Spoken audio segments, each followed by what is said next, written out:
Hello friends. Welcome to our channel sharp and maths.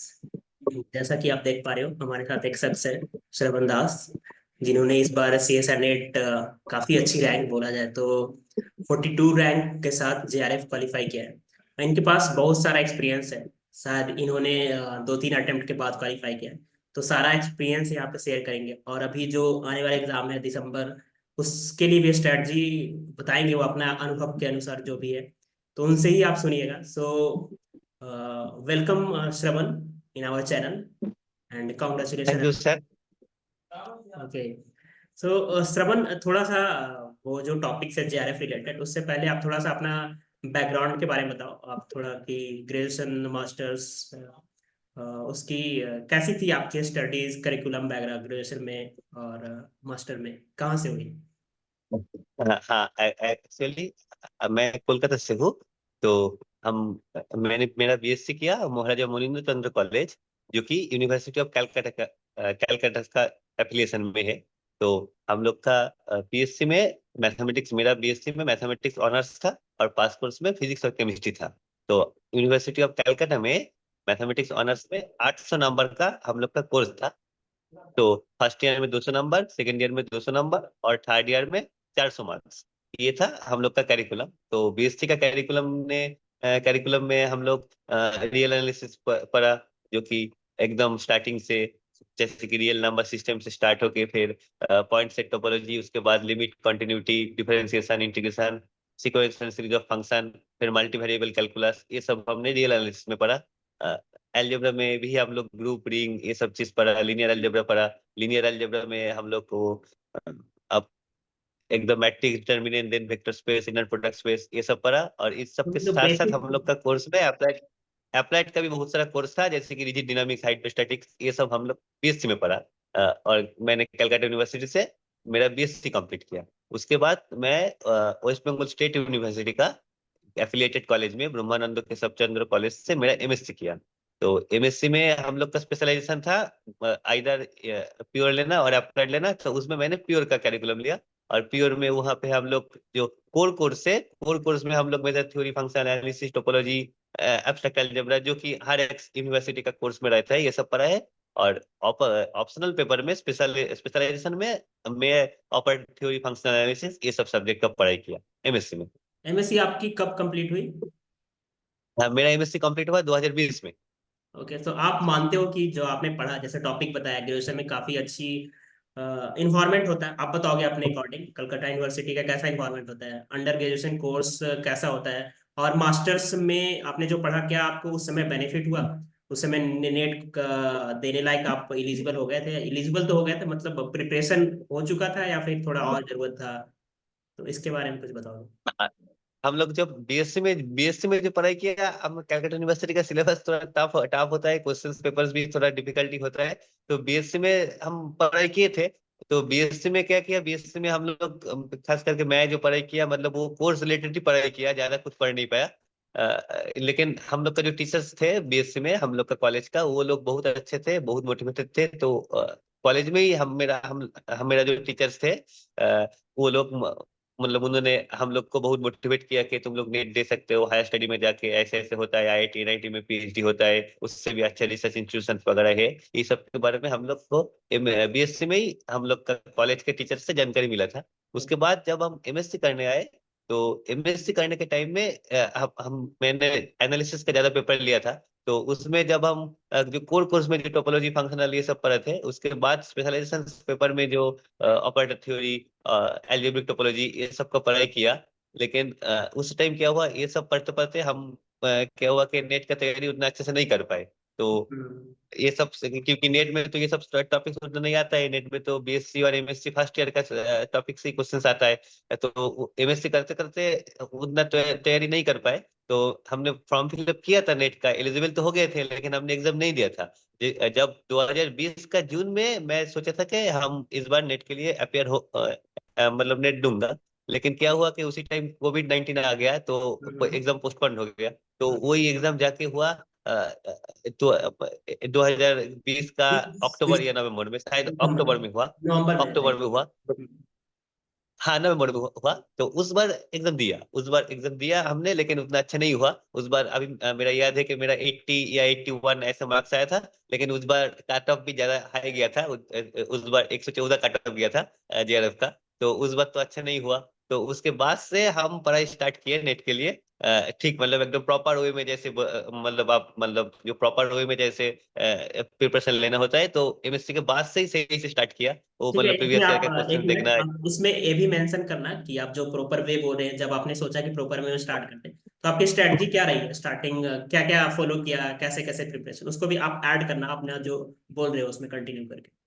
अच्छा हाँ, मतलब क्या हुआ था कि पहले बार जब नेट का एग्जाम दिया तब उतना अच्छे से प्रीवियस ईयर क्वेश्चन, मतलब ये मैं मानता हूँ कि कोई भी एग्जाम अगर आपको देना है, कि कोई भी स्टूडेंट को अगर कोई भी एग्जाम देना है, तो उस एग्जाम का प्रीवियस ईयर क्वेश्चन अच्छे से करना बहुत जरूरी है। क्योंकि इस बारे मतलब ऐसे ही ओरिजिनल जो क्वेश्चन पेपर्स आता है, कैसा क्वेश्चन आता है, किस लेवल का क्वेश्चन आता है, कैसी अप्रोच में आप सॉल्यूशन कर सकते हैं उस प्रॉब्लम का, इसका अच्छे से जानकारी मिलता है। तो पहले बार जब नेट दिया था तब उतना ज्यादा प्रीवियस ईयर क्वेश्चन वगैरह हमने सॉल्व नहीं किया था। हम ऐसे ही जो कोर्स मतलब ऐसे बीएससी एमएससी में जो ऐसे ओके, प्रॉब्लम्स होता है, जब मतलब सेमेस्टर बीएससी में जो एमएससी का पढ़ा जो था नॉलेज उतना देख के ही ही हम तैयारी एग्जाम देने चला गए थे।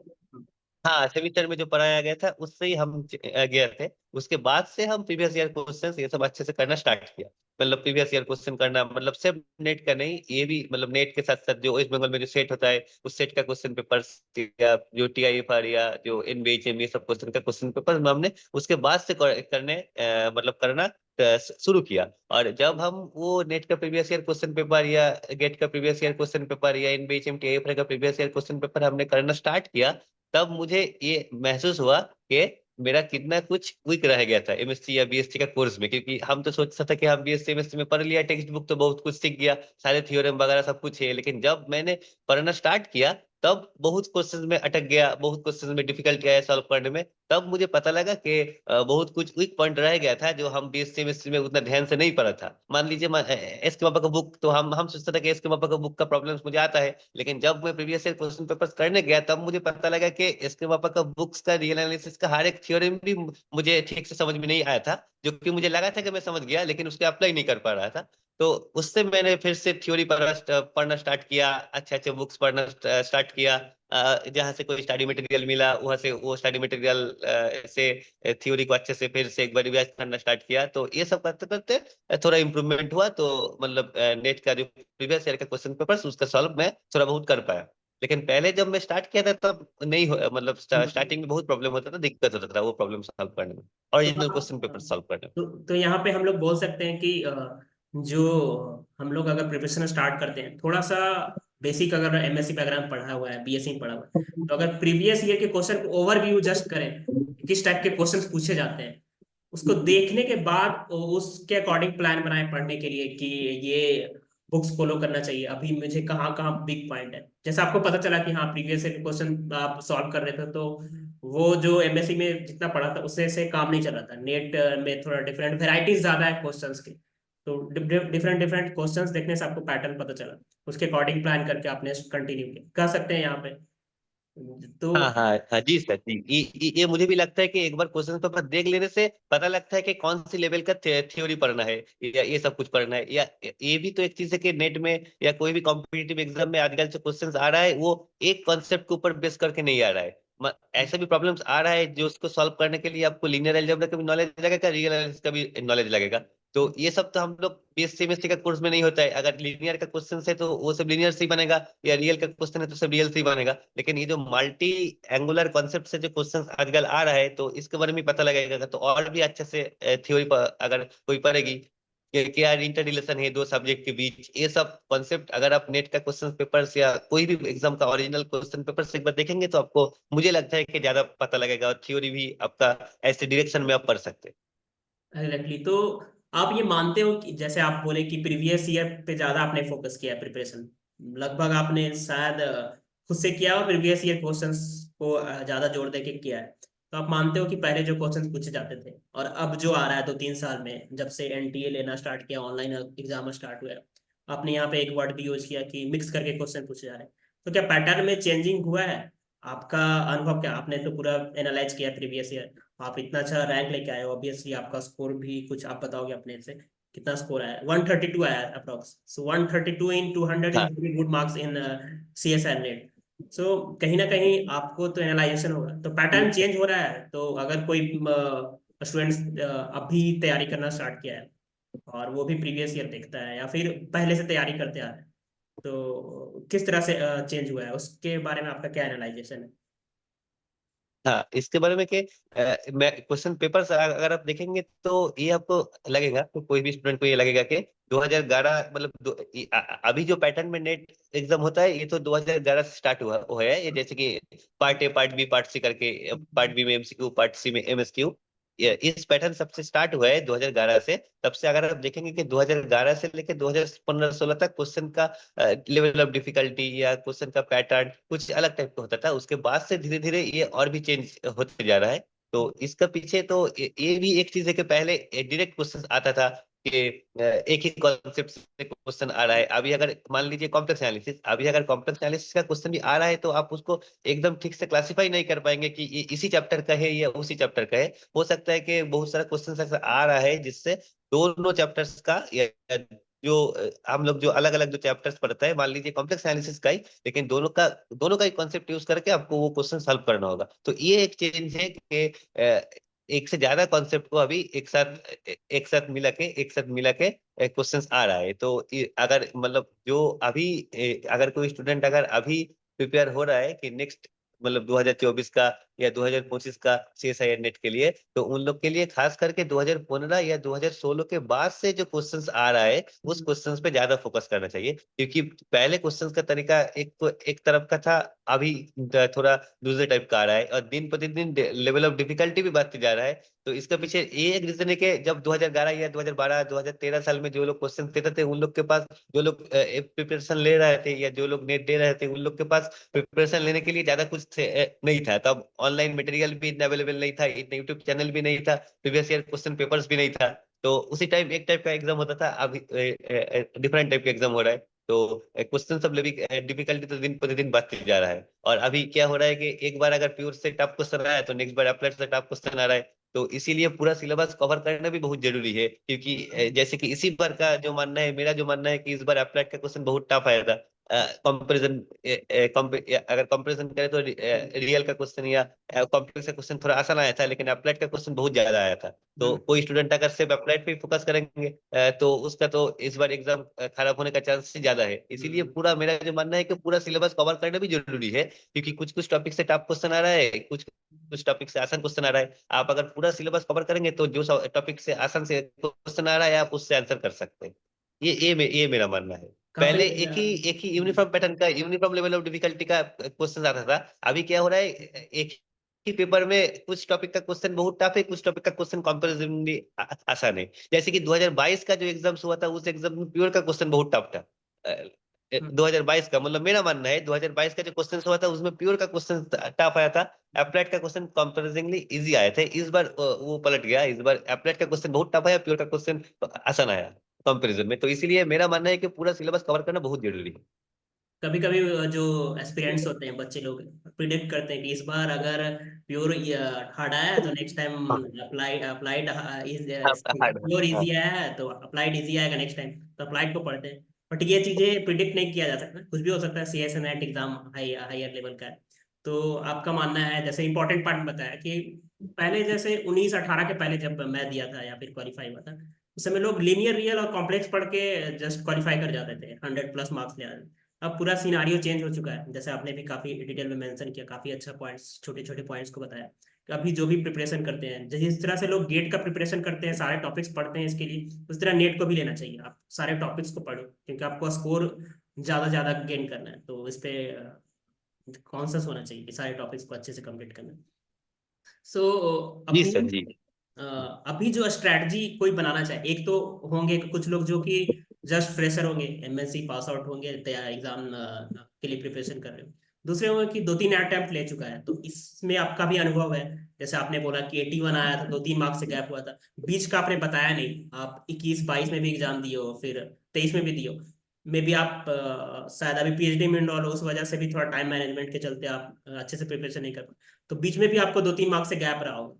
तो कहाँ पे प्रॉब्लम लैग कर रहा था? तो वैसे भी बहुत सारे लोग होंगे जिनका 2-3 मार्क्स से रह रहा है, और दूसरे केस में वो लोग होंगे जो कि फ्रेशर है। तो दोनों के केस में कैसे वो लोग को अभी ये स्ट्रैटेजी अपनानी चाहिए? आपका अनुभव क्या कहता है? स्ट्रैटेजी तो सब अपना अपनाएंगे, तो इस पे थोड़ा सा स्टेप बाय स्टेप ब्रेक करके बताएंगे। हाँ एक्चुअली के 20 में मैं मेरा पहले आपने बारे में बोल रहा हूँ कि 20 में तो एग्जाम दिया, 20 में जैसे हमने बताया कि 20 में ज्यादा अच्छा मार्क्स नहीं आया।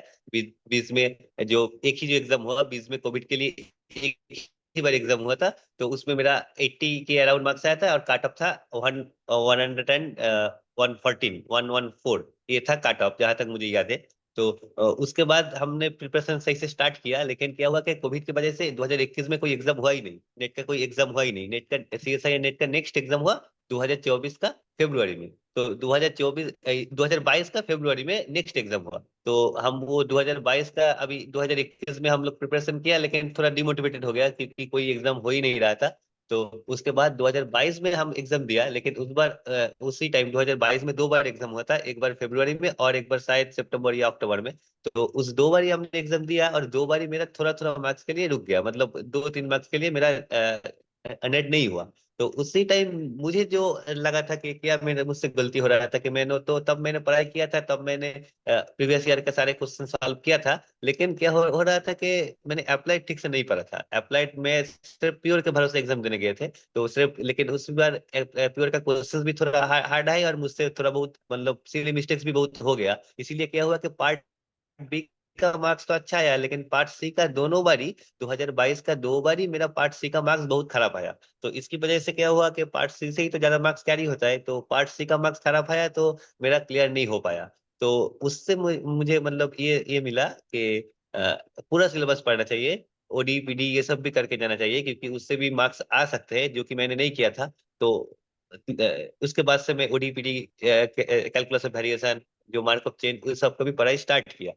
तो उसके बाद मैंने 2023 में मैंने एनआईटी जमशेदपुर में पीएचडी में एडमिशन लिया। तो पीएचडी का एडमिशन लेने के बाद यह कोर्स वर्क भी स्टार्ट हो गया और भी रिसर्च आपने का भी गेट थोड़ा के थोड़ा काम एडमिशन स्टार्ट लिया? किया। हाँ मैंने गेट से, मैंने 2021 और 2022 का मेरा पास गेट था, तो मैंने गेट से मैंने एनआईटी जमशेदपुर में मैथमेटिक्स में पीएचडी का एडमिशन लिया। तो जैसे एडमिशन लिया तो पढ़ाई मतलब जो जो पेज में पढ़ रहे थे नेट के लिए, तो वो थोड़ा मतलब रुक गया, क्योंकि इधर पीक को तब कोर्स वर्क भी चालू हो गया और उसके बाद ये मेरा रिसर्च का भी थोड़ा थोड़ा काम कर रहे थे। और इतना दिन मैं जहाँ से पढ़ा, मैं घर से ही पढ़ा, तो घर के बाहर कभी नहीं रहा। तो अभी कोलकाता से जमशेदपुर आके रहने लगा, तो वो भी थोड़ा एडजस्ट होने में टाइम लगा। तब भी मैं 2023 का एग्जाम मैंने दिया। तो 2023 का जून का जो एग्जाम हुआ वो एग्जाम मेरा अच्छा हुआ था, वो एग्जाम में मैंने दिया था। लेकिन उस एग्जाम में भी मेरा इतना सिली मिस्टेक हो गया कि बहुत सिली मिस्टेक हो गया। मान लीजिए कि एमएसक्यू का मतलब टॉप ऑप्शन सही कर दिया, लेकिन आसान कोई आंसर में थोड़ा सिली मिस्टेक हो गया, तो ये सब करते मेरा बहुत खराब हो गया। तो उसमें भी मेरा 95 आया था, लेकिन उस बार भी कट ऑफ वो नेट का 97 ऐसा कुछ था, तो उस बार भी मेरा नहीं हुआ। तो उसके बाद मुझे लगा कि नहीं, ऐसे नहीं होगा, जैसे मैं पढ़ रहा हूँ वैसे नहीं होगा, मुझे पूरा सिलेबस ही कवर करना होगा। और रिसर्च करते के करते उसका उसमें से भी टाइम निकल के मुझे पूरा सिलेबस ही अच्छे से कवर करके तभी एग्जाम देना होगा। इसलिए मैंने 2023 का दिसंबर का फॉर्म मैंने नहीं भरा, क्योंकि मुझे लग रहा था कि 2023 का दिसंबर में मेरा प्रिपरेशन सही नहीं है और मुझसे नहीं होगा। इसलिए मैंने 2023 का दिसंबर का फॉर्म नहीं भरा। तो मैंने प्रिपरेशन लेता रहा और इसी बार का अर्थात 2024 का जून का फॉर्म में सही से भरा। और इस बार मैं पूरा प्रीवियस ईयर का question, not only CSI net का, उसके साथ साथ में सीएसआई नेट का और टीआईएफआर का, एनबीएचएम का, ये सब का क्वेश्चन भी मैंने करके गया। तो इतना प्रिपरेशन लेके गया, तो इस बार मेरा एग्जाम भी अच्छा हुआ और इस बार मेरा 132 मार्क्स आया। लेकिन इस बार मैं अप्लाइड भी पढ़ के गया था, लेकिन इस बार अप्लाइड बहुत टफ आया, तो अप्लाइड से क्वेश्चन नहीं कर पाया, लेकिन प्योर से आसान आया। और प्योर का भी प्रिपरेशन लेके गया था, तो मेरा जितना मार्क्स आया प्योर से ही आया। लेकिन इस बार मैं अप्लाइड अप्लाइड भी पढ़ के गया था, ओडीपीडी मार्कअप चेन ये सब भी मैं इस बार पढ़ के गया था। तो एक चीज मुझे लगा कि मैं पर्सनली पढ़ते टाइम मुझे एक चीज लगा कि अगर जो स्टूडेंट सीएसआई या नेट का तैयारी कर रहा है, और जिन लोग का प्योर में थोड़ा इंटरेस्ट है, उन लोग को सीएसआई नेट का प्रीवियस ईयर को छोड़ करके भी एनबीएचएम और टीआईएफआर का क्वेश्चन अच्छे से करना चाहिए। क्योंकि टीआईएफआर का जो एग्जाम होता है, टीआईएफआर के एग्जाम में एनालिसिस का, खास करके रियल एनालिसिस का जो क्वेश्चन आता है, वो उसका लेवल मुझे जो लगता है कि सीएसआई नेट का एनालिसिस का क्वेश्चन से भी थोड़ा ऊपर है। तो वो क्वेश्चन अगर कोई सॉल्व कर लेगा, तो उसके लिए सीएसआई नेट का एनालिसिस का क्वेश्चन करना आसान होगा। और ये मैं देखा हूँ, मतलब मेरा पर्सनल एक्सपीरियंस है कि सीएस टीआईएफआर का एग्जाम में, मान लीजिए टीआईएफआर का 2022 का एग्जाम में एनालिसिस का जो क्वेश्चन आया है, उसमें जो कॉन्सेप्ट यूज हुआ है, 2023 या 24 का आप नेट का पेपर देखिए, उसमें वो कॉन्सेप्ट यूज हुआ है, मतलब एकदम सेम क्वेश्चन ए में नहीं बोल रहा हूँ, लेकिन वो कॉन्सेप्ट उस टाइप का लॉजिकल थिंकिंग ये सब यूज हुआ है। और सेम चीज है कि एनबीएचएम का एलजेब्रा में जो क्वेश्चन आता है, एनबीएचएम का एलजेब्रा में एनालिसिस का भी, और उसके साथ साथ एलजेब्रा का जो क्वेश्चन आता है वो नेट में आता है। मतलब एक चांसेस है कि ऐसा टाइप का क्वेश्चन, जैसे मैं एग्जांपल दे सकता हूँ कि मान लीजिए पहले आप देखिए नेट में क्वेश्चन आता था एल्जेब्रा का, अगर मान लीजिए वेक्टर स्पेस का, तो अगर वेक्टर स्पेस का क्वेश्चन आता था तो उसमें अगर मान लीजिए vector space of all polynomial आ रहा है, तो उसमें सिंगल वेरिएबल वेक्टर स्पेस का क्वेश्चन आता था। सिंगल वेरिएबल वेक्टर स्पेस का क्वेश्चन आता था, मतलब सिंगल वेरिएबल मतलब आर एक्स, मतलब एक ही मतलब एक वेरिएबल का पॉलिनोमियल का एक कोएफिशिएंट। लेकिन एनबीएचएम में एक बार क्वेश्चन आया दो वेरिएबल का पॉलिनोमियल के ऊपर, उसके बाद से आप देखिए नेट में भी अभी दो वेरिएबल का क्वेश्चन आ रहा है। तो ये मुझे लगता है कि एनबीएचएम का जो प्रीवियस ईयर का क्वेश्चन है उससे अलजेब्रा करना चाहिए, अगर सीएस नेट के लिए तैयार हो रहा है तो। ये मेरा पर्सनल एक्सपीरियंस है। काफी अच्छा ऑब्जर्वेशन है। मैं जैसा बताया भी ऑडियंस को, इनका काफी अच्छा अनुभव है, इसमें एनालाइजेशन है, काफी सीक्रेट बताया। और जहाँ पे एनालिसिस की बात की जाए, रीएनालिसिस बहुत स्कोर का पूछा जाता है सीएसआर नेट में। तो अगर आप टीएफआर का कर लेते हो तो काफी जी सर। एडवांटेज आपको मिलेगा। टीएफआर का क्वेश्चंस करते हो तो हम्म। जब उस लेवल का कर लेते हो तो सीएसआर नेट लेवल का होने में आप एक्यूरेसी बढ़ जाएगी आपको। और अलजेब्रा के लिए एनबीएचएम आप बता रहे हो जी सर। कि अच्छी ऑब्जर्वेशन है। एनबीएचएम, जी सर, मेरा ये पर्सनल एक्सपीरियंस है। सो लोग शायद इसको फॉलो करें और इसका एडवांटेज भी लोगों को मिले। और जो मैंने पूछा नेक्स्ट की, जो फ्रेशर है, जैसे आप तो कुछ तो मिस्टेक कर रहे होगे ना, जैसे एज ए फ्रेशर कुछ मिस्टेक कर दिया था। हम लोग सब करते हैं, कुछ तो होता है एग्जाम का प्रेशर, एग्जाम का 3 आवर का नर्वसनेस, उस वजह से सिली मिस्टेक होता है।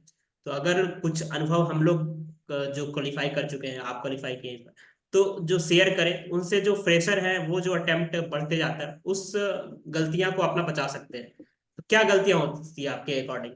और अभी जो एग्जाम भी होने वाला है दिसंबर में, तो एक तो होंगे कि जो गलती कर रहे होंगे, दूसरा है कि फ्रेशर है, तो फ्रेशर को कैसे अपना स्ट्रेटजी को कंटिन्यू करना चाहिए, और जो अटेम्प्ट ले चुके हैं जिनका सिली मिस्टेक 2-3 मार्क्स से रह जा रहा है, उनको कैसे छलांग मारना चाहिए कि उनका भी 132 आ जाए?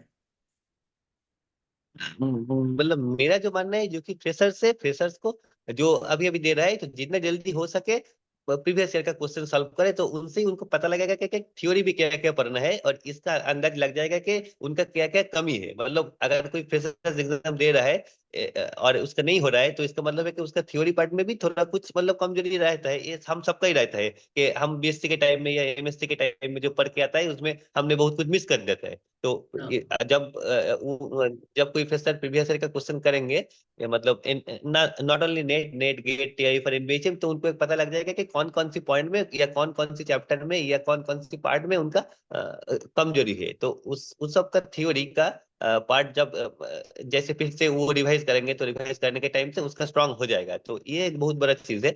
और आपने जो बोला कि जिन लोग का 2-3 मार्क्स नहीं हो रहा है, तो ऐसा तो मेरा भी बहुत बार हुआ है। तो उन लोग को मैं यही बोलूंगा कि डोंट गिव अप, कि आप अगर सही से प्रिपरेशन ले रहे हैं, तो ऐसा हो सकता है कि एक बार खराब हुआ, 2 बार खराब हुआ, लेकिन तीसरा बार आपका जरूर अच्छा हो जाएगा। और उसके साथ साथ तैयारी करना चाहिए, क्योंकि आप अगर छोड़ देंगे, मतलब बहुत लोग ऐसा हो, मैं भी देखा हूँ मेरा कई सारा दोस्त को कि 2-3 बार अगर नहीं हुआ है तो उन लोगों ने छोड़ दिया। एक बार अगर आपने छोड़ देंगे, तो आपने 2 या 3 साल का जो मेहनत किया वो आपका पूरा ही बर्बाद हो जाएगा। क्योंकि आप अगर 6 महीना या 1 साल के लिए छोड़ देंगे, तो आप सब कुछ भूल जाओगे। आपको फिर से एकदम पहले से सब कुछ स्टार्ट करना होगा। इसीलिए मैं ये बोलना चाहूंगा कि डोंट गिव अप। अगर 1 या 2 बार में नहीं भी हो रहा है, अगर 2-3 या 4-5 मार्क्स के लिए नहीं भी हो रहा है, आप अगर सही से फिर से प्रैक्टिस करेंगे, फिर से मतलब वो जो प्रीवियस ईयर क्वेश्चन पेपर बार बार करेंगे, या जो मतलब जहां से भी आपको कुछ मटेरियल मिला या कोई बुक का एग्जाम्पल, आप अगर बार बार उसको प्रैक्टिस करेंगे और एकदम पूरा कंसंट्रेशन के साथ एग्जाम देंगे, तो एक बार हो सकता है कि आपका थोड़ा सी मिस्टेक हो गया, दूसरा बार भी वही हुआ, लेकिन तीसरा बार आपका जरूर हो जाएगा। तो इसीलिए मैं यही बोलूंगा कि आपको एग्जाम देना चाहिए और प्रिपरेशन कंटिन्यू करना चाहिए। बिल्कुल बिल्कुल, काफी सही बातें आपने बताई। मे बी जो भी हैं सुनने वाले और जो ऐसे केस से गुजर रहे हैं, तो उन्हें ये मोटिवेशन में काम करेगी आपकी जो बातें हैं कि डोंट गिव अप, और जो गलतियां हो रही है उसको एनालाइज करके एक बार और ट्राई करें। कभी कभी हम लोग का होता है ना कि जस्ट लगता है कि बहुत तैयारी कर ली, अब छोड़ देना चाहिए। जब छोड़ना सोचते हैं, दिमाग में आता है, उसके बाद जस्ट एक बार और एफर्ट लगाना होता है। वहां पर रुक गए, काम करके माइंड को एक पैसेंस रख के एक बार एफर्ट मार दिए, तो कहीं ना कहीं आप बहुत अच्छा कर सकते हो। ऐसे बहुत सारे केस होता है ऐसा। तो जाते जाते लास्ट में और कुछ ऑडियंस को बोलना चाहेंगे? अभी तक काफी प्रिसाइज वे में, डिटेल वे में काफी अच्छा आपने अनुभव शेयर किया। जाते जाते और कुछ बताना चाहोगे ऑडियंस को, या फिर अपना कुछ पर्सनल चीजें शेयर करना चाहोगे एग्जाम के पॉइंट ऑफ व्यू? जी सर, मतलब मैं यही बोलना चाहूंगा कि मैंने खुद 5 बार नेट दिया। मैं जब पहला बार दिया था तो मेरा भी मार्क्स बहुत खराब आया था। मैं जब दूसरा तीसरा बार दिया तो मेरा कुछ कुछ मार्क्स के लिए नहीं हुआ। मैं भी बहुत बार सोचा कि छोड़ देता है, खास करके जब मेरा एनआईटी में एडमिशन हो गया तो मैं सोचा कि और करके क्या करे, तो छोड़ देता है। लेकिन फिर मैंने फिर डिसाइड किया, नहीं मैं कैसा लग करूंगा। रहा है मैं आपको? फिर से प्रिपरेशन जैसे किया। आईएएस इतने अच्छे रैंक से हुआ हाँ तो कैसा लग रहा है? हाँ, अच्छा लग रहा है, बहुत अच्छा लग रहा है। तो मैं फिर से मैंने क्या किया, मैंने मैंने एक काम किया। मैं जब रिसर्च में आया तो मैं देखा कि इधर तो रिसर्च का काम भी करना होगा। तो मैंने मेरा जितना टाइम था रिसर्च करने के लिए, मान लीजिए कि 8 घंटा मैं पढ़ूंगा दिन में या 10 घंटा, तो मैंने 2 पार्ट में डिवाइड कर लिया कि मैं 6 घंटा या 7 घंटा में रिसर्च के लिए पढ़ूंगा और बाकी 3 घंटा में ये नेट के लिए प्रिपरेशन लूंगा। तो क्योंकि अभी जैसे आप रिसर्च में आ जाएंगे, मतलब कोई स्टूडेंट अगर कोई भी एडमिशन ले लिया तो उनके पास टाइम का कमी हो जाएगी। तो ऐसा नहीं है कि एग्जाम के पहले भी वो पूरा टाइम इसका प्रिपरेशन में नहीं दे पाएंगे। मान लीजिए कोई पीएचडी कर रहा है, तो अगर अगर कोई पीएचडी नहीं कर रहा है तो वो एग्जाम के पहले 1 महीना या 2 महीना पूरा रिसर्च इसका फोकस में, मतलब नेट के में ही फोकस करके पढ़ सकते हैं। लेकिन अगर कोई पीएचडी कर रहा है तो उसके लिए ये तो मुश्किल हो जाएगा, नेट के पहले भी उसको रिसर्च का काम करना होगा। तो इसीलिए ये है कि आप 2 महीना पूरा नहीं दे सकते, इसलिए आपको 6 महीना थोड़ा थोड़ा करके टाइम देना होगा। तो बिल्कुल बिल्कुल। आप अगर पीएचडी में एडमिशन ले भी नहीं आए तो भी आपको थोड़ा थोड़ा टाइम निकल के हर दिन थोड़ा थोड़ा करके प्रिपरेशन करना चाहिए। ऐसे अगर आप प्रिपरेशन करेंगे, आप अगर रेगुलर टच में रहेंगे तो मुझे लगता है कि एक मतलब आपका जरूर होगा। मतलब अगर एक बार खराब भी हुआ तो दूसरा बार या तीसरा बार आपका जरूर अच्छा रैंकिंग आएगा, अगर आप सही से प्रिपरेशन ले रहे हैं और खुद पे कॉन्फिडेंस लग रहा है तो। Okay, thank you Shravan for sharing your valuable experience, and all the best. Thank you sir. जो थैंक भी यू। आप आगे अचीव करना चाहते हो आपके साथ अच्छा हो। So all the best, best wishes, thank you, bye bye. Thank you sir. Thank you.